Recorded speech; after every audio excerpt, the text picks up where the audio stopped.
There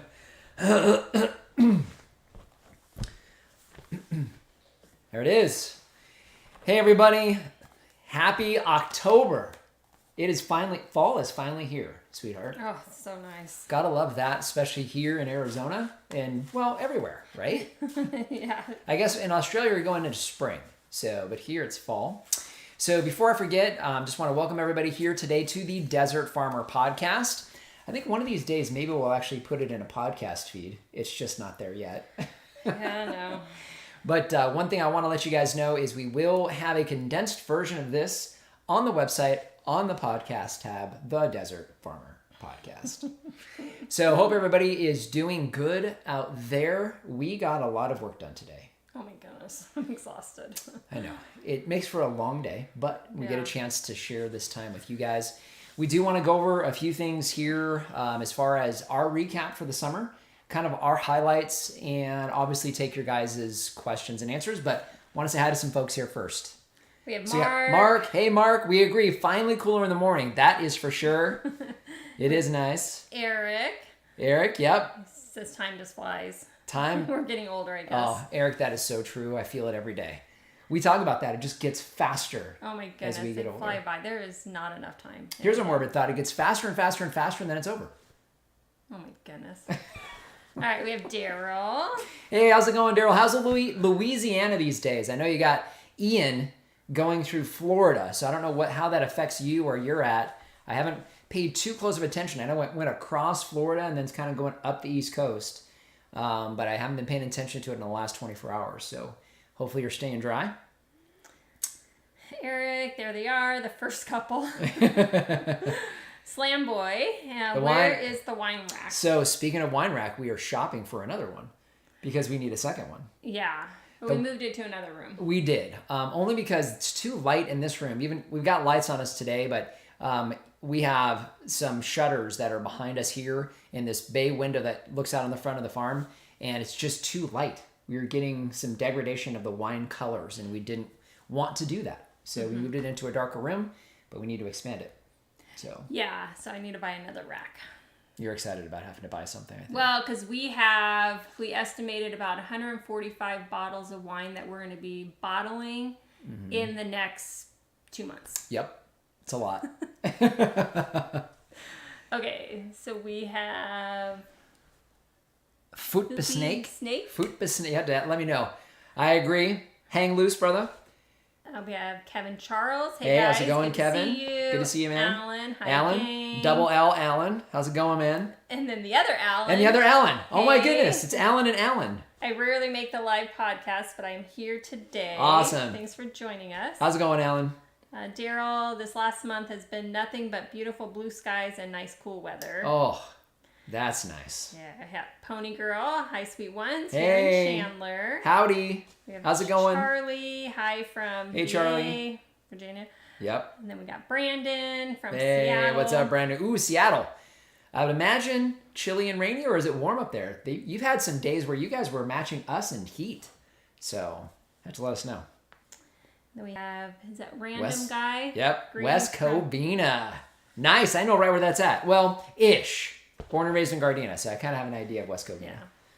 It's like we have Brian Brown, and then Darlene. Happy fall. Hey, how's it going, Darlene? All right, so yeah, fall. So summer. So our summer is done. Yes. Right? Even though it doesn't completely feel like that outside yet. Not yet. It got warm today. It got warm today. Well, we were planting today, and we were sweating it up while we were planting, staying hydrated. Still in today by 10, right? Yeah. Was it just after 10? That was really good. Yeah, so still not ready to be spending too much more time outside, but it was really beautiful this morning. It was really, really nice. Yeah, so it was really nice. So yes, happy fall. Hi, hey Carol, how you doing? Here it is. Hello, Dwayne and Lori. Oh boy, it's not great here where I am in Germany at the moment. 2 weeks of cold and rainy, and it's the last day of the Oktoberfest, and it's midnight. Oh my goodness, Carol, you are definitely burning the midnight oil, quite literally. But thank you for being here. I get a chance to talk to you all the time in the comments and never get a chance to say hello in person. That's awesome. I'm in Germany too. Yeah. Oktoberfest. That makes me want a beer. This water's not going to cut it now, sweetheart. Sorry. All right. Eric grew up in West Covina. Yeah. That's cool. Yep. Our animal rescue from Houston, Texas. Howdy in Houston. Carol, Dwayne, mistipped. Mistipped. What? Wait, huh? I don't know. Got Brian Brown, Riverside County. Oh, very cool. With property near Kingman. Oh, very good. Very nice. We got several folks out in Kingman. Yeah, there's a lot of people up there. Yeah, that's cool. George, hi from Sonora Desert in Arizona. Very good. We have Lottie, Carol Smith. It is cool here. And then, yes, hi, hello. We have MT Homestead. Hey, how's it going, guys? Very good. All right, so we're going to definitely take your guys' questions. It's great saying hi to everybody, seeing a lot of familiar faces, and we're recapping stuff you guys probably already know. I kind of want to start from the bottom. So these are things that were our firsts this summer, or were highlights for us this summer. I think we really, actually, before we get to that, we can't go away from this podcast without talking about this fantastic monsoon season that we had this past summer. I don't recall. I've been here since 1998. You were born here. And then we met in San Diego and you brought me back promptly. Yep. But I've been here since 98. So it's been, 24 years. And in 24 years, I don't remember a better monsoon season as far as consistent rainfall. And we got a lot of flooding. We got some flooding here, a lot of flooding in and around Arizona. But man, talk about a great opportunity to fill some aquifers, including ours. Yeah. Wonderful to see that consistent weather. And man, the farm really reacted to that. Oh my goodness. It's really green out there and even weeds galore. Yes, weeds everywhere. So you've been doing your best whacking the weeds down. And I'm thankful for that because my allergies were so bad for a while that you knocked those flowers back. It really helped me. Yeah, but I haven't done any, I don't think, this month since it was fertilizing month. No. So they've all come back. They've all come back. Yeah. All right, we have Kelly. Hey, here. how's it going, Kelly? You. Kara, I spelt your name with a D at the end. Oh, up in the front. I didn't even catch it. I didn't either. I was too far away from the screen. I couldn't see. I don't take it personally. I've been called all kinds of stuff. Good and bad. Yeah. Probably all actually accurate, but yeah. Okay, MT Homestead, hello. George L. George is saying hi to MT Homestead. Oh, okay. And then Mark wondering how the pig situation worked out. Oh, yeah. So we actually wound up you got 2 more pigs this week. Yeah, I went this week to a different breeder since our original breeder only had those small runts left and weren't doing well for us this round. And so I found another breeder here in Arizona and went and got 2 more. Yep. So we filmed that today in the vlog. Haven't edited any of that yet. So it'll post next week. It'll post next week. So we'll give you guys an update on that. But good sized pigs. So yeah, they're probably either as big as the biggest ones that we have already. I'm guessing they're probably at least 50 or 60 pounds each. So they're nice and big. We've got them separated right now from the rest of the herd, but we're gonna try to put them back together tomorrow. Yeah, the first day when we brought them in, our 18 that we have in the pen, we're having some issues with new ones coming along and trying to, get that pecking order in line, and so we did separate them. Yep. All right, so we got finally cool AZ mornings. Peppers, tomatoes, and eggplants are blooming. That is awesome. And basil. I agree. We let our basil do the same. And it's out of control. It's out of control. And we only left, I think, 1 plant. We cut everything else down, but yeah. It was a portion of 1 plant, and it's taken over like half that bed. Yeah, but it is planting time. You're right. It is planting time. It's time to get those fall beds going very soon. Let's see. Do you turn your wood chip pile? The big one, no. So that's static. So that stays there. I don't know that it would do much good. It's so dry. I mean, they're wet when they get here and they're delivered, but they're dry by the time we touch them. So it's really, I don't think it would be worth our time to try to. Just because so many of them. And we'd have to try to keep them moist for it to do much of anything to it. So we just let them stay there, pile down, and then we bring them to wherever we need them. All right, we have Jeff. Hey, from Pima, Arizona. I am getting a well drilled soon, and the people in the area claim the water is too salty to grow fruit trees. Do you have any recommendations if that is the case? So I'm not familiar with that specific spot in Arizona, but we do have a fair amount of sodium in our water. So the key with that would be making sure you're getting the right rootstocks. So I would strongly suggest RSI Growers. So Reed at RSI Growers is your best bet. The rootstocks that he uses are tolerant of our saline in the soil as well as water. Now, if you actually have salty water, meaning you have to actually filter it and can't drink it, that's a totally different story. But we do have a lot of mineral content as well as some sodium in the water and also a lot in the soil. So you need to make sure you're getting rootstocks that can tolerate it. Your citrus trees, if you get those from Sunset, is it Sunset Nursery in Yuma? I can't remember. Or Reed, once he's got his going again, those will do just fine in our soils and also with your water. I'm assuming you're meaning, all of the water here does have some of that in there. Now, would any like the one filter? Yeah, you could, but it depends on how much you're going to do. Then sometimes that doesn't become too realistic. They're designed for hoses. Got it. More than anything. Carol, I'd like to see more of the rain. I agree. We'll take it any time. Oh, our monsoon rains. Yes, agreed. Any grape or wine updates? I just received a pail of frozen red grape must from California. Ooh, very nice. And that is one of the things on our list. It's on our list. We'll have to make sure we get to it. So, so we just started our flame grape wine today. So we'll pitch the yeast tomorrow. That'll be our last wine of the season. But we just re-racked our Cabernet. So we have just over 5 gallons of Cabernet from the vines this year. We have just over, 7 gallons of Zinfandel from the vines this year. And I think we have 3 gallons of the Syrah from the vines this year. These are all just under 2 years old, these vines. So, so they're doing great. But yeah, if you've got a gallon of frozen must, you're not far from getting that started. That's awesome. Yeah.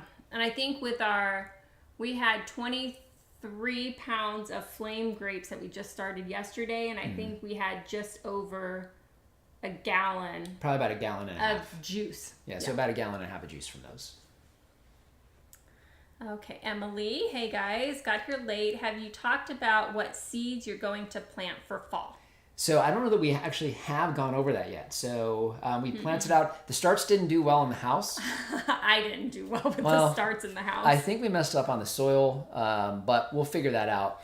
But we have garlic, we have itoy onions, and we have a few different types of lettuce. Yeah, we have several lettuce.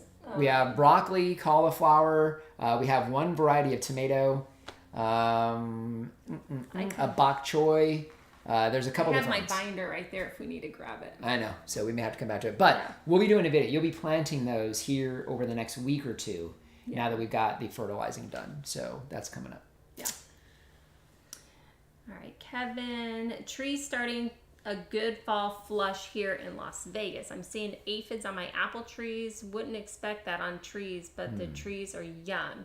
Do you see that, and how do you deal with it on an orchard? Neem? So excuse me. We do get aphids from time to time, but it's rare. Usually that's early in the spring. We've had a lot of rains, but it is unusual to be seeing aphids on the trees right now because we haven't had any significant moisture. So it sounds like you may have a little bit too much moisture on the trees. That's a possibility. I generally don't worry about aphids too much on any of the fruit trees because they can survive those. What's typically happening is you have ants going up the tree itself that are farming the aphids. Not that the aphids can't do some damage to the leaves, but it is odd that you are seeing those. We don't normally see aphids here in the fall when it's dry. But we have had a lot. Well, he's in Vegas, but we have had a lot of rain. Yep. But yeah, some soapy water. You don't even need to use neem. Aphids, soap, a little bit of like Dr. Bronner's. A little bit of that mixed in with some water, and it'll take care of your aphids. You can also do it by hand because the leaves are usually pretty strong, and so you can just kind of pinch them off if you wanted to. But yeah, some soapy water would work. Feed those runts some whey protein and add some eggs to their food. Helps them grow better. Yeah, I agree. In fact, the breeder that we get, our primary breeder, they actually get milk that they start them all on. And so they wind up starting on milk, and then they add solid feed. We got them after they had gone on to solid feed, but yeah, they were doing the same. Biggest thing would be cost. That can get pretty expensive. So the feed that we got a new source of feed that we found a few weeks ago. It's higher protein. Higher protein percent. It's an 18% protein. So far, the pigs are doing really, really good on it. Yeah. So, well, and the thing with the last little runt that we had, we couldn't even get him to eat. No. At all. No. He wouldn't even eat. We got to the point he wouldn't even We would wet his food and try to, and he would eat a little bit, but then he stopped. Mm-hmm. He finally stopped eating it completely. Yeah. All right, random guy. My dragon fruits are still flowering. Wow. And our watermelons are getting really big. I'm hoping October is still warm. Oh my goodness, that's fantastic, especially if you're seeing flowering on your dragon fruit. That's got to be a matter of the monsoons. Maybe. Because the monsoons have kind of thrown a few things off. I've noticed some of our figs are starting to ripen now, and they should be ripening about a month from now, like end of October, beginning of November. So we'll see. I don't know. We didn't get cold the last 2 years, so we'll have to see how that goes. All right. You are being quite adventurous with the pigs. Love to see that. How long is your planting season? So we have two real kind of distinct planting seasons. We have our season that we plant now kind of starts in August with some in-ground plantings, and then we get the rest of our fall, winter crops in the ground here over the next couple of weeks. Those usually finish sometime in March or April, and then we start the rest of our spring planting usually at the beginning of March once we get past our final frost date, which technically is the middle of February, but out here we've hit frosts at the end of February. So we usually wait until the beginning of March and we don't see any frost in the forecast, and then we start planting our spring crops. So two distinct ones. We have things that will carry over between the two. Like if it doesn't get too cold, peppers can go through. We also have things like sweet potatoes that get all the way through the summer. So you plant those in the spring, you harvest those through the fall. Cowpeas do the same. So we've got a few that cross over as well. All right. So question, teach us please how to barter food for services for hard goods. Thank you. Teach how to barter. I don't know that I'm all that good at that. I don't know that I'm the right person to ask. So we've done some bartering. The only thing I can say when it comes to that is I always question whether or not the thing that I have is worth the thing that I want. I have a hard time judging that. So we don't do a whole lot of bartering. We have a farming business, so we sell most of what we have, but we've traded a few things for certain types of liquids. Just leave it at that. But I'm not a good one when it comes to bartering and haggling. Lori's not either. It's never been our strong suit, I don't think. So. All right, we have Marjorie. Love you guys. Awesome. You have helped me tons. God bless. Awesome. I'm glad to hear that, Marjorie. God bless you as well. And thank you. And then Kelly's responding to the sodium or the salt. An application of gypsum or lime can be used to help leach salt. Great suggestion. From the soil. Yeah. Great suggestion. Also make sure that obviously you're concerned about your water. The soil is really kind of where we see the issue with it kind of, if you're not deep soaking. So in addition to what Kelly's suggesting, a real nice deep saturation at least a couple times a year does help as well. Great suggestion. All right, so we have Eric. I know you have bought from Reed quite often. When is the best time to buy from him when his stock is high? Have you bought pears from him? And if so, when does he usually have those in? Thanks. So I know he's got two distinct seasons as well. So fall and spring. And it kind of depends on what he's able to get through the summers. That's usually available in the spring, or in the fall. We've usually bought apples from him in the fall, at least in the past. This is pears. Right. Pears would kind of be that same thing. He doesn't always have the pears. So we have two of his Waddell pears. We have not gotten fruit off of them yet. They're growing well, but no fruit yet, which is common. They take a few years to really set fruit. But we got seckel pears from him as well. We did, yeah. He grafted from the old farm. He actually grafted some seckel. He doesn't normally have those available. Oh. Yeah. So, but the Waddell pears is what he normally does. And it's hard to say. The biggest issue that I think Reed has had, and he's done a good job of kind of bulking up his inventory, is he had some issues with citrus and trying to get rootstocks. He was struggling with that. Still grafting a lot of stone fruit, and then you guys have been buying a lot of his stuff. So he's like selling out his. I know citrus. He had a really low inventory of that because it takes so long to grow those out. And he was having a hard time sourcing the rootstock. He was trying to buy rootstock. It's just tough because the citrus greening disease, I know, is part of the problem with both California and Florida, and so there's a lot of rigmarole and regulation trying to get rootstock. So he's growing them out from seed, and it takes a couple years, so it's a long process. So, but back to the stone fruit. Stone fruit and pome fruit, he typically has both in the fall and the spring. Your best bet is to call him ahead of time, see what he has, and then get on down there and get it while he's got it available. Yeah. So. All right, Carol, you should make some vinegar from the must. So I don't know if that's talking to George on the wine or you. I don't know. Yeah. And then... let's see, George. Actually, 5 gallons of frozen must, which should yield 3.5 to 4 gallons of wine, 50%. I can't even read that. Sangiovese and Merlot. Nice. Ooh, and a port style. I love port wines. So I'm assuming, are you going to back sweeten that nice and heavy? Because that's how I like my port wines, nice and sweet. Sweet? Yeah. I'm a fan of that when they're sweet. All right, so Carol, bok choy. I miss planting that this season now. It's too cold. That's a bummer. I know, Carol, for you, obviously, it's very cold for your winters. That's really the only time we can grow bok choy is over our winter time. So, yeah, so we're just getting into that. And she said she had last year these black aphids and ants, and she just squished them between the fingers. Yep. Nothing else seems to work. Then I don't buy commercially. Yeah, and that's what I've always done too, just kind of smash them. Actually, it's kind of satisfying to kill them. I'm not gonna lie. Can't stand those little things. But if there's a lot of them, that's kind of hard. Yeah, I suppose that's true. All right. Is that Aaron? So we have Aaron. Hey, what's up, Aaron? How's it going, man? Hey, neighbors. It has definitely been a roller coaster of a summer. So grateful for the monsoon rain this year. It really has changed our landscape here in the desert Southwest. Oh, there is no doubt about it. Even the mountains that are normally brown and nasty right now have some green on them. It's really cool to see. Yeah. All right, Kevin rotated my potato bed, started cucumbers and carrots when it got below 100. Very good. They've popped and doing great. Awesome. I'm handling the aphids manually, but hate to think about doing that on a 12-foot tree. Yeah, your big trees, they're gonna do just fine, and they may curl like the new growth tips from time to time, but generally you don't have to worry about the aphids on your trees, so they'll be fine.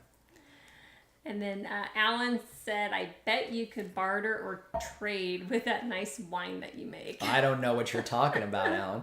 Was that Alan? Yeah. Yeah, that was Alan. Pony Girl, how do you contend with the haboobs? Mm-hmm. It destroyed my garden twice and had to seed up over and over. I even have a 12-foot wall. Oh, wow. So, well, I mean, we get them as well. So we had a microburst come through. When it comes to the garden beds, by the time we've already had all of our plants established by the time we start seeing those. And we have our vineyard garden. So it's our vineyard garden. So our actual grapevines basically almost completely surround our garden beds. That's one of the ways we make sure that we don't have issues with our garden beds when it comes to that. Yeah. So, and then also all of our fruit trees, we've had a lot of folks ask us why we didn't plant windbreaks for our orchards. Well, our orchards are the windbreaks for the farm. So they're actually, that's part of the purpose. So they actually block the winds from coming across our crop areas. So, but it sounds like you already have a wall. So beyond that, 12-foot wall. Yeah. So one of the things that we did here for our garden beds, if you guys haven't seen the videos, or you've probably seen them, EMT is what we use for the part that we would typically have bird netting across. So it's metal. We don't have any PVC or plastic. It's very heavy duty and doesn't break down in the sunlight. So that is really kind of our key because it doesn't move. Yeah. So we also don't use shade cloth. That's another thing. So we just don't grow crops that will require it during the summertime. So. All right, and Aaron, what's next for the farm? Any new plans for expansion, especially that back acre lot? Right. So we have the 3 acres that we basically have not touched. We own a total of 6 acres. We're almost utilizing almost 3 acres with the pigs this year. So close. And we're still filling in on the 2.5 acres or so that we started with from a production standpoint. So the area that you're talking about at the back of the farm, a large portion of that, probably about half an acre to 3/4 of an acre, will always be designated for wood chip piles because we always have to keep replenishing that. But our plan is to get some desert pasture started a la Alan Savory. So kind of what he's been doing in Africa with the goats. Of course, our herd's not big enough to really make much of an impact, but we'll be working on that here soon. And then we do have, after seeing the heavy monsoons this season, we have a good idea of the water flow onto that back of the property. So with some earthworks that we may do this winter, if not, then we'll come back and do that either during the summer, probably not, or next winter. We're kind of playing it by ear right now. All right. Also, I have been picking a few of the satsumas and clementines, and they're that's a good sign. Tasting very good. I checked the brinks, and they are between 14 and 17%. They will be reaching their prime right around Thanksgiving. Nice. I'm a little jealous of those satsumas. So we haven't been able to do well with satsumas here just because they need that extra moisture, but that's fantastic. That's great to hear. That's good sugar content for citrus. That's exciting. All right, then we have Carol. I had 2 now large potato bushes, a dump of tomatoes, half a dozen corn plants, and 6 peppers. All these are wild sown. Grew before the rain and cold. They're still going strong. Wow, that's fantastic. So with the potatoes. So when do you normally I'm curious as when you harvest those potatoes. So for us, it's typically in the spring. So, and I know commonly that's grown from spring over into fall. I know my grandpa used to harvest those when I would visit him in Southern Oregon. I want to say in July-ish, right around that time. But that's fantastic to get volunteers like that. Yeah. And we have Eric. Where did you get your suckle pears from originally, if you recall? Those we got online. And I want to say it was Stark Bros, I believe. I don't remember. I think we got those from Stark Bros, if I'm not mistaken. It was either Stark Bros or Rain Tree. Yeah, I don't recall because that was several years ago. But we did get them online. They're easy to find online, especially this time of year because they'll ship them bare root during the wintertime. So I would check kind of all the typical ones: Grow Organic, Planting Justice, Rain Tree, Stark Bros. So you've got a few of those online nurseries that are good options for that. That's how we got the original one. Reed grafted those for us when we first got onto this property. I know he sold some of those to other folks as well. I just don't know that he's propagated them since. We didn't have enough propagative material for him on the pears last year. I know he wanted some. Yeah, I'm sure we'll be able to get him any. No, and I'm sure we'll be talking to him about doing the same this year. So hopefully we'll be able to, but that's at least a year away. All right. Do you have any tips on getting seeds to grow in the ground? So Pam, I think the biggest thing for us has been, because we get pretty good germination in the ground. So I think the biggest thing for us has been covering the soil first if you're planting in the ground. So not talking about raised beds, is covering the soil first. We had very, very good luck putting a layer of goat manure and hay down underneath wood chips, watering that in every day. And then we also put a layer of straw over the top of the seeds before they sprout to make sure that you keep the soil moisture. Last but not least, we water at least 3 times a day, right? Until we see the true leaves on the starts, we're watering 3 times a day. That middle of the day is kind of a bummer because you got to be out in the heat during the summertime. But that's what we typically do. For the raised beds, that more than anything, that's a matter of just the soil biology. So we for the last couple of years, we've been doing cover crops, leaving those on covered with wood chips. Those break down over the off season. So we have a great layer of humus, and we also have some good worm activity in those beds. So we wind up having some natural worm castings in with that. Same idea though, we water at least 3 times a day. We get the seeds in and cover with a layer of straw, not hay, straw, and that will help maintain the moisture until those sprouts come up nice and strong. That's what we do. All right. ENT or EMT? Well, Where we for at? the port Oh, yeah. style wine, you stop the fermentation before the zero breaks using neutral spirits, and you can have any sweetness you want. Oh, very good. That's Traditional awesome. way I learned in Portugal. That is awesome. Yeah, so we're not that good at winemaking. We made 20 some wines and we're still not that good. So that's pretty cool. Yeah, obviously stopping fermentation makes sense, or using a yeast that wouldn't fully attenuate. I suppose that's another option. I'm just curious as to whether or not you would do anything as far as adding some additional alcohol at the end, like adding a brandy and fortifying to bring the alcohol content up. Just curious. So, but that makes sense. All right, and then Pam, ENT or EMT? EMT. So it stands for electrical something. Yeah, and Kelly down But it's below conduit. had responded to it also, the EMT Gotcha. conduit. Yeah, there we go. All right, and then she's talking to George. Mark, what is the impact on gardening with elevation increases here in central Arizona? 3,000 in Congress. Oh, did we know Mark was in Congress? I don't know. I didn't know that. Mark, for some reason, I didn't realize you were in Congress. So, or maybe you're headed there. But we actually had a consultation in Congress. So it is quite a bit cooler. It's still hot during the summertime though. So we were there, I think it was May or June. It's going to be a 100-degree day when we were there. So it's still warm, but it's colder sooner. So, and I know it's a different zone than we are. I think it's either 8A, if I remember correctly. I think that's what Mark was saying.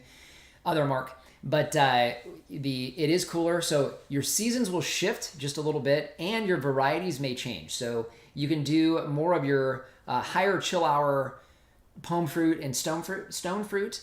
So if you're talking about fruit trees, higher chill hours, and you want to watch your tropicals. But as far as gardening, you'll want to look at your final frost dates, because that's how we base our planting schedule. For example, our spring beds go in March if we're going to direct seed. That is because that's our final frost date. And then you want to plan prior to your final frost. If you're doing any plantings in the fall that are frost sensitive, you'd want to make sure that you have enough days to ripe. That's really kind of the only way that I would be able to suggest it. Other than that, knowing the frost dates are your key. And then, yeah, as far as varieties, it would just be a matter of when you're wanting to plant. So like if like you've got, let's say an 8A, you're going to plant probably closer to April, like a common spring planting, where we're doing the beginning of March. Did I answer that question? I think so. If you didn't answer it, then just let us know. Yeah, let me know, Mark. All right. Hello from Sean. Hey, how's it going, guys? All right. And Carol, why don't you use shade cloth? I'm thinking of moving to Portugal to do some warm living and hope to get a food forest, permaculture, soil Very restoration. Good. Yeah, so shade cloth. So I generally don't want to try to deal with shade cloth. So what we do is we work around the seasons, and then we don't grow things that require it. So, so like our tomatoes, for example, I'm sure we can get those to go through the summer, but I don't want them to. So quite frankly, I don't want to be out there when it's 110, 115 trying to keep tomatoes ripe. So we just pull the tomato plants, we harvest everything, pull the tomato plants once we get into end of May, June, and then we skip that season because it's just not comfortable to be outside. So we just leave cowpeas, sweet potatoes. They love the heat, don't need any shade cloth. So that's kind of our take on it. So, but a lot of folks use it. I mean, a lot of folks use it. So, and what most people don't realize is that shade cloth is absolutely not necessary for the majority of fruit trees if you're choosing the right varieties for the climate. So, because we don't use that at all on any of our fruit trees. Yeah, we put a small piece next to our banana tree that we weren't planning on actually having, but just because that was getting a little burned. Yes, and Bob insisted we try it. Yep. All right, Carol, August potato harvest for her. Ooh, yes. I had a feeling it had to be sometime soon. Chet, happy October. Hey, how's it going, Chet? Hey, the nuggets are doing really good, Chet. So are the giblets, which are definitely not giblets anymore. They're huge. Yeah, the turkeys are getting big. They're getting really big. Yeah. All right, I love table grapes. I'm thinking of planting some vines next spring. Which varieties of table grapes do you recommend? So one in particular would be Flame. If you're going to plant any table grapes, the Flame seedless grape would be a fantastic option. It's a red grape, very, very sweet, very productive. It's a precocious grower. I mean, it grows like crazy. It produces at a young age. It's just a fantastic grape. The other one, if you want a green grape, would be Thompson. They are not quite as precocious until they get well established. Then they grow like crazy as well. They don't tend to produce as long, but the clusters are much larger. So, and they are a fantastic green grape that do really, really well. Yeah, those are sweet too. Those are the only two, honestly, that I would suggest if you're here in Arizona. Those are the only two that we found that are consistent as far as production, growers, and good tasting. We haven't had much success with some of the other ones we've tried. Unfortunately, including the Black Manuka, which just has been disappointing. Yeah. So. All right, Carol, I forgot to plant my garlic in September. Got to do it today. I'm still experimenting with the garlic. Yeah, so that makes sense because you're colder. So, we're just getting into our cooler days. So for us, anytime in October is good. But yeah, I think it's one of those situations where as long as you can get it to sprout, that's the key going into winter, and then those roots establish all winter long and come popping out in the spring. All right, so Pam, the straw sounds like what I am missing. I also think my pH is too low in one area, 4.5, great for tropicals, but not vegetables other than artichoke. Yeah, that is very acidic. So, but yeah, the straw is our go-to. I prefer straw over hay. Only reason why is the research that I've done is you have a better chance with straw that it was not sprayed immediately to being harvested, whereas hay usually is. So last thing you want to have is Roundup that just got sprayed on something you're going to put into your garden that is going to have broad-leafed weed-like plants in it that's designed to kill. So we haven't had any problems with straw, and they generally don't spray straw prior to harvest. So it's one of the reasons we go with straw over hay. And it's not always easy to find, but yeah, definitely your best option. Plus, if you get a few barley seeds or wheat seeds, it's a cool little addition to your garden. All right, so we have Pony Girl citrus question. My lemon tree is in an 8x8 bed. At the corner is a baby lemon plant, now 1.5 feet tall. Not sure how it happened, but do you think I could or should move it or container grow it? It's cute. So, and it's a lemon? Yeah. Okay, and it's in a bed. You don't necessarily have to. I mean, if it's struggling, okay, sure, you can. Or if it's not in the right spot, i.e. this is a garden bed that you don't want to have a lemon in, I can understand that as well. You definitely can move citrus. Your best bet, it's about now, so about this time of year. Maybe wait until November when the growth starts to slow, assuming there's no fruit on it. If there is, remove all the fruit. If you're going to transplant it, make sure you get plenty of the soil that's currently growing in while you're transplanting. Just be careful with that. The lime tree we helped our neighbors move, that was our biggest mistake, was not getting enough soil. So make sure some of the home soil goes with it. The honey mandarin we transplanted from the old farm, and it's doing fantastic. It's doing so good. It's got at least 100 or more fruit on that thing this year. And it's 7-8 feet tall and at least as wide. Mm-hmm. So yeah, you can definitely get that transplanted if you need to. What is your favorite type of drinking wine? Oh boy, red wines are my favorite. So yeah, I like a red wine, not very sweet. So I like it just slightly sweet, more like an off-dry. Off-dry is we're kind of both in that same boat. I like them a little more semi-sweet, but I'm getting used to off-dry. Mm-hmm. But yeah, reds for sure. So the problem that we have right now is the wines that we currently have are not finished.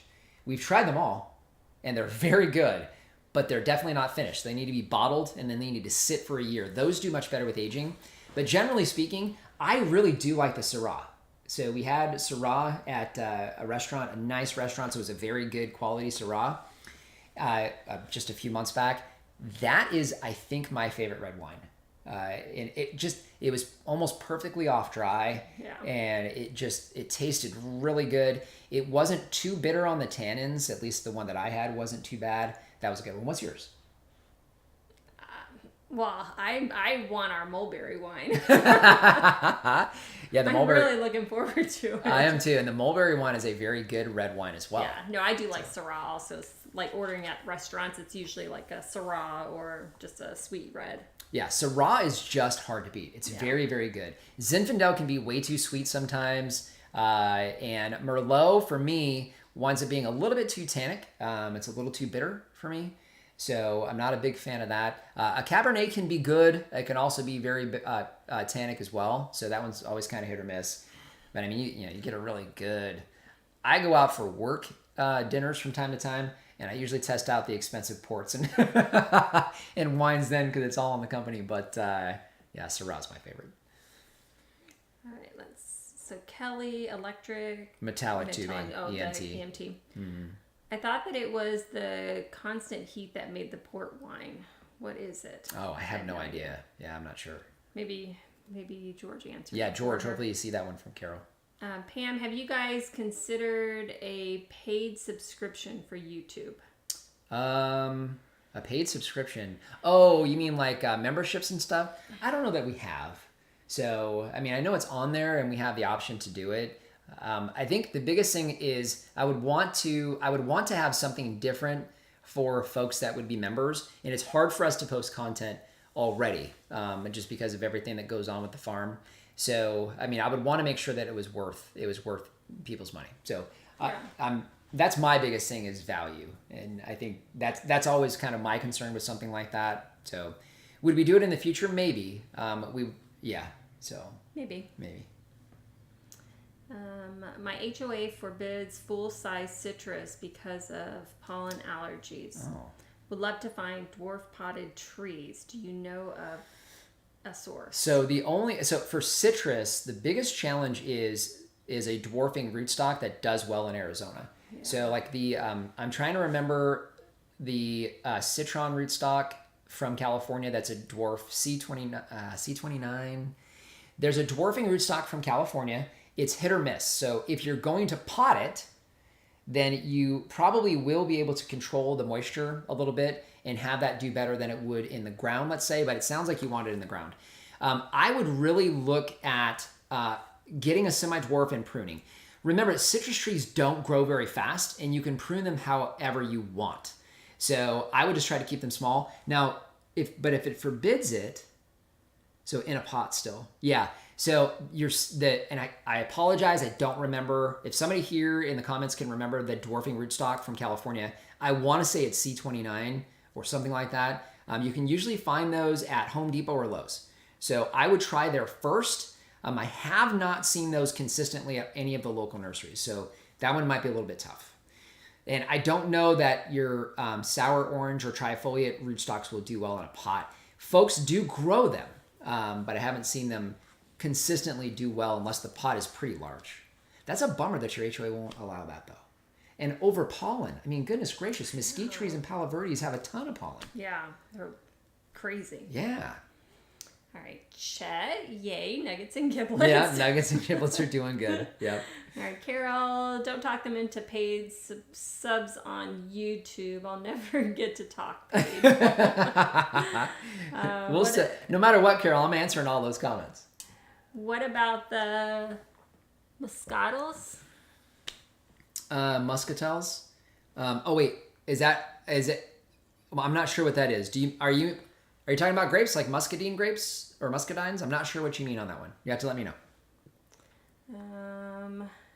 Oh, good. George responded back to Carol. Okay, so I have a proven recipe. Very good. I got a blueberry grape and it grew this year, but no grapes. It is a baby. My blackberry you suggested was put into the ground and is super happy. Yeah, I know. Pam, aren't those blackberries amazing? So I don't know what to tell you on the grapes. We truly have only had a handful of grapes do well. It's one of the reasons I'm so happy with the wine grapes. I was nervous about that. We chose the varieties based on some U of A studies and some vineyards down in Tucson. So we've been happy with those. But I don't know what to tell you on that one. We're trying a couple of other varieties as well. One of them's growing well, had no fruit on it yet because it's still young. I don't remember the names exactly. We also have the one that's in the blackberry bed that actually is growing well as well. But these are tests for us as well because we haven't had a good grape outside of those tried and true ones. So you'll have to let us know if it does come back and finally fruit for you. But glad to hear the blackberries doing well. All right, we have Terry. Hello from Hey. PA. How's it going, Terry? And then my garlic is sprouting in the fridge. Got to get it out. I'm just a small-time gardener. No, I understand, Carol. Yeah, and I think, it's one of those things where I would still get it in the ground. So the great part about garlic is it's fairly easy to plant. So, and it's pretty forgiving. So I think it'll be okay. Okay, let's see, Pam. I just learned that garlic will do better here if we do soft necks and put them in the fridge for a few weeks before planting. Yep, so we actually got California soft neck is actually what we're going to be planting here in another week or two. So actually we do need to get it in the fridge because we've got it sitting over there. So we're going to be doing the exact same thing this year. We finally have a known variety because our garlic didn't do well last year. We thought it was completely done. It wasn't. And then we had some great garlic crops the prior 2 years. So, but we're going with a known variety this time. And it is a soft neck. We're doing the same. That way we know when it's ready. All right, Kevin, saw an old vid from you where you grew persimmon on a wire trellis close to a wall. Will that work for Thompson? Other grapes next to east-facing wall. No direct sun after 4 p.m., so no afternoon melt. Yeah, so Kevin, one of the things that we've noticed when it comes to grapes, we had some grapes that were, the old farm, we had the Vineyard Garden was against the western facing wall. So it got the heat of the day or the heat of the afternoon, and it got no sun in the morning. The vines that were closest to the wall were stunted. They didn't give us as much production. They also didn't grow as aggressively.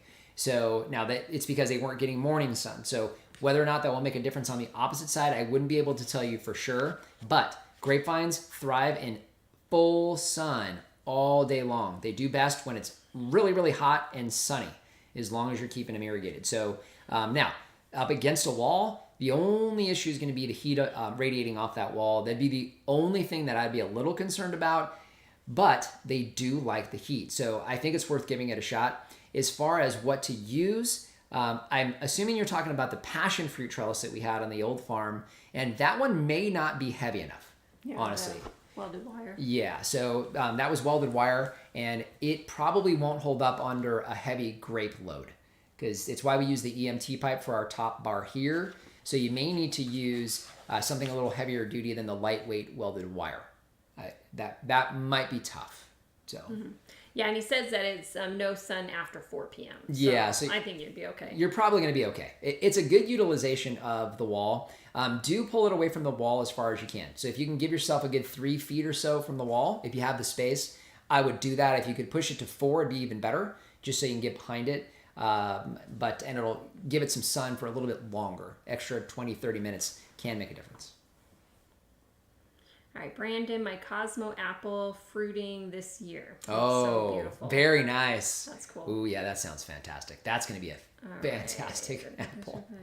Okay, so she's actually talking to Carol.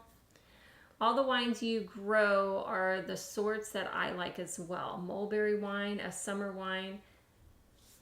You got to get the right sort of Merlot, and maybe it is the wine fermenting process. Yeah, I agree, Carol. And I think, we had kicked around the idea of Merlot.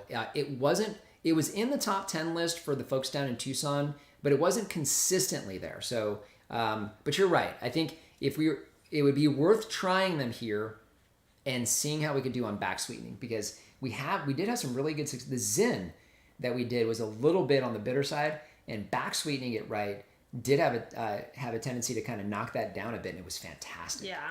So a nice complex wine. So when would we prune mulberry post leaf drop?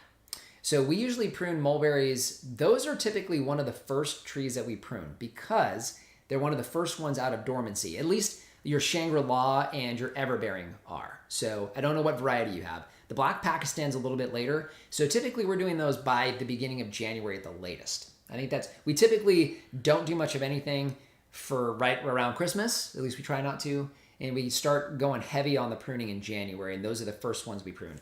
We prune peaches, apples, and mulberries first. and then we go through and we hit the rest of the trees. What makes wine taste like vinegar? Went down south to wine taste and not sure if the owner knew how it tasted. We were polite and excused ourselves and ran out. I can't say I've been there as far as that's concerned, but run into the car, I can understand that. So vinegar, the problem, what's happened is bacteria has gotten into the wine. At least that's my understanding. So one of the things that right now we're starting a wine that will have full access to air. It's going to start fermentation tomorrow. We're not worried about air getting into the must. That's all fine. It's part of the process. You're off-gassing all this stuff. Once it goes into the secondary, you're still okay with a little bit of air, although you do put an airlock on that, and the carbon dioxide pushes the air out. Once we rack it the third time, or your second re-racking, we eliminate the air in there just to make sure we don't have anything growing on it. Also, it needs to be nice and acidic, so the acid will help with that as well, is my understanding. But yeah, it sounds like something happened in the fermentation process, and or there's some bacteria in there that they weren't aware of. So, because think about your apple cider vinegars have the mother in there, so that is your beneficial bacteria and yeast, and that's not good in wine. So, but once the wine's completed, if the alcohol content is nice and high, the only thing you wind up getting is more off tastes, not so much vinegar in my experience, at least. So yeah, I'm not sure what happened to him. All right, Carol was talking to Pam. Back to the persimmons. We are planting our Fuyu persimmon tree this fall. Mm-hmm. How is your persimmon tree planted? How old is it? And have you had any production off of it yet? So the old farm is the best thing I could speak to. The persimmon trees grow just fine. Slow, but they grow just fine. They will set fruit in the spring. The challenge is their fall ripening. So we have yet to get a ripe persimmon through the summertime. And most of the issue is birds. Yeah. So the birds will eat them green. So they don't even wait for them to start to ripen. They start eating them green. So, and we can't figure out a way to stop those birds from doing that. So these trees here on this farm are still way too small. We got some flowering this year on one of them, but no fruit yet. In the old farm, birds got to all the fruit, and we didn't even realize it happened. I think in June. Great fruit set, and they still got them all. So the biggest thing is going to be keeping that fruit protected from birds through the summertime. All right, so we have Michaela. Thoughts on hybrid fruit trees like apriums, pluots, pluaries, or even piacatums? I've seen you feature a pluot, and comparative to just apricot, plums, or peaches. So first of all, peaches, I have not found any hybrid yet that does well that is a peach hybrid. And peaches do fantastic on their own, and they taste incredible. So I don't know that we'll find a hybrid peach, although we do have a piacatum that hasn't fruited yet. We do have a piacatum on this property. We did at the other property, and we still have not gotten fruit off of either one. Nope. And we have the Nectar Plum here, which is a nectarine, basically a fuzzless peach, and a plum hybrid. Got a couple fruits to set, but didn't ripen either. So I wouldn't be able to tell you from an experience standpoint there. I can tell you this: pluaries are fantastic. Pluaries are, yeah. They're incredible. Those are so good. Yep. So sweet treat pluaries are very good. We haven't had the Satlap set fruit yet, so we'll see how that one does in the future. Fantastic. Your apriums are much better than apricots, in my opinion. Mine too. They have more of a firmer texture. The apricots seem to get a little mushy to me. And flavor. I think the complex flavor of the plum, they benefit each other really well. So the apriums are great. We haven't had a lot of luck with pluots. So we had the flavor grenade pluot on the old farm did well, and it was good, but not fantastic. And the Dapple Dandy still has not given us ripe fruit yet. But that being said, what we have tasted so far have been as good as your Santa Rosa or Burgundy plum. So I get the feeling if we can get them to ripen up correctly, which we haven't yet, we're going to probably like those as well. Yeah. All right, so is that Malling 9? M-A-L-L. Malling 9 rootstock. Is that the dwarf? Question mark? I don't know. I'm not sure. Kelly, I'm not sure. You have to let me know what that's for. Flying Dragon is dwarf rootstock from California. Very hard to get a hold of. Four Winds Growers specializes in semi-dwarf trees and really good quality trees. Yeah, and we've got, so I know Richard's Garden Center and Summer Winds Nursery both carry the trees from Sunset Nursery or Sunrise, I think it's Sunset Nursery in Yuma, but they're semi-dwarfs. I would plant a semi-dwarf and just prune it back and give that a shot. The problem is going to be the aggressive nature of the roots. That's just going to be tough in a pot. All right. Muscats? Yes, muscats. They're those big black grapes that have the most luscious finish. Yeah, so those generally don't do well here in the desert of Arizona. So those need a lot of moisture. I don't know if Daryl's still here, but he could probably speak to that being in Louisiana. That's very much for folks here in the U.S., the southern part of the U.S. where it doesn't get a lot of chill hours. They have a lot of moisture. Those do really, really good. And that's not the case here. So we haven't tried them. I don't know that we would attempt them. And mainly because we grow traditional grapes really well here. Mm-hmm. So we don't have the need to go to something different. So, but from what I understand, it makes a fantastic wine. Yeah. All right. Question: air rooting tree limbs right now to propagate. Ooh, cool. 2 to 3 feet long. Once rooting, would you pot and bring in or plant and cover? Texas winters are later. Thanks. Yeah, I would definitely pot and probably going to need to bring them in if you can. You're going to, depending on your zone. So even for us here in 9B, and we skirt 9A territory, it's really cold for those outside. We generally can get away with it, but we're pushing it in just a regular plastic pot. So if you're real cold, down into the teens or lower, you're going to probably need to bring those in, get them into a greenhouse that has some type of heat source possibly. Just remember, the biggest thing with those is they are deciduous. So they are designed to lose leaves. They generally can tolerate your freezing temperatures. It just can't be too cold because you're going to freeze the root mass solid in a plastic pot. So you may need to bring those in. All right. So we have Mark, out of town during your chicken processing. Are they available to purchase? And then we are still in Peoria. But okay, I thought so. I thought Mark was in Peoria. So yeah, Mark. So we do sell the chickens as well. We just haven't sent the email out yet. We need to. That's 3 weeks from now. I know. We've been focused on the workshop. But yes, we should have some available. We typically do. We sell out of all of it. But you're on our email list, so Mark, you'll know. We'll make sure you get some. Yeah, or just email me. Yep, we know you. Let's see, Carol. I'm interested in growing passion fruit. Direct sun? Ooh, so Carol, passion fruit in Germany. That would be interesting. Definitely sun. Those are tropical vines, and they don't tolerate cold at all. So you may need to pot those and bring them in, unless you have some way of doing a heat source outside. Or I don't know exactly what I assume in Germany you're dealing with a lot of really cold winters, but they don't do well in the cold. We killed one. And we got down into the upper 20s, and it killed the passion fruit vine. Mm-hmm. So, all right. Hi. How are your moringas doing? Oh, is that Barbie? Yeah. They are or Barb. They're doing fantastic. Yeah. So we've got one. In fact, we're going to be posting a farm tour for you guys. We just finished editing it, so that'll post next Saturday. We didn't have time to get it up today.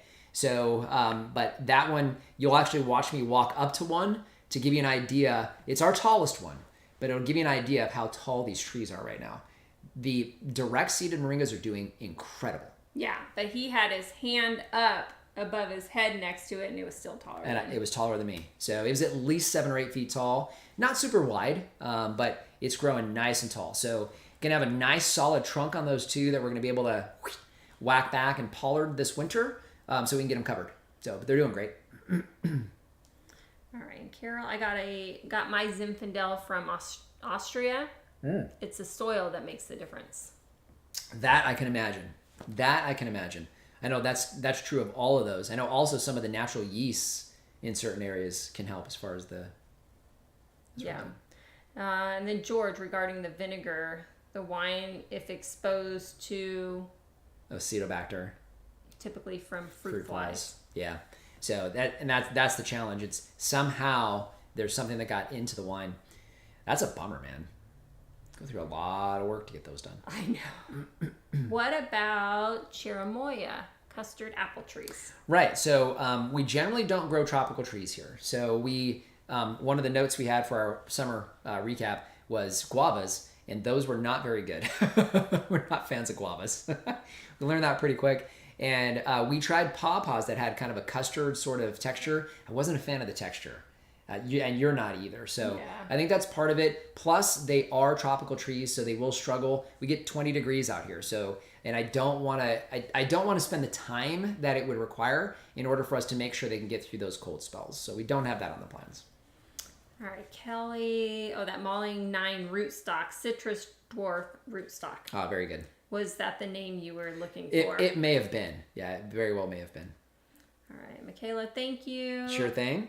What is back sweetening, please? What do you use for it? New this year. Have muscadine, grapes, and blueberries. Very good. So back sweetening would be what you do right before you bottle. So we've got, if you go to our Healthy Farm Living channel, we have an entire series, and the second to last in our series of how to make wine start to finish is back sweetening. We show you exactly how we do it in that video. We also have one on this channel that is a 4-part series of how to make wine start to finish, and we cover back sweetening in that as well. So as opposed to trying to describe it, it's hard to describe. Well, it's just a sugar water syrup. But you have to do some things before to make sure you don't kickstart fermentation again. So there are some specifics. So I would peek at those. All right. And then how tall are you? So I'm just under 6 feet tall. So with me, with my arm extended, it's probably pushing 7.5 feet ish, I'm guessing. So, but yeah, I'm just under 6. I'm 5'10". All right, and then Pam says, I do not cover my moringa. I cut it back to 6 feet, and they sleep over the winter. Yeah, and we tried that on the old farm with a mature moringa, and it died at 20 degrees, not being covered. So we're not going to take a chance with it this time, because we covered it the year before with mulch. It was fine. When we got down into the low 30s, and then we killed a full-size moringa when we hit 20 degrees a few years back. So we're just going to whack them back like you're describing, and then cover them just to make sure. A lady who bought some pumpkins from me came back to buy more. Nice. And brought me all her seed library. Her new husband is a lawn guy and thinks gardens are messy. I bit my tongue. Yeah, I would bite my tongue as well. Well, all of us here, I'm sure, agree there's no reason for a lawn unless you're running chickens across it, in my opinion. And then it doesn't need to be a lawn. It can be a bunch of weeds and other kinds of cool, perennials. But, oh well. Yeah, to each his own, I guess. Have you tried on those alpaca socks I gave you in the spring? Not yet. It's been way too warm. I have them in my dresser though, so they're right on top of they're on top of my winter socks. So I will be wearing those. They're funky and cool. I like them. I'm looking forward to it.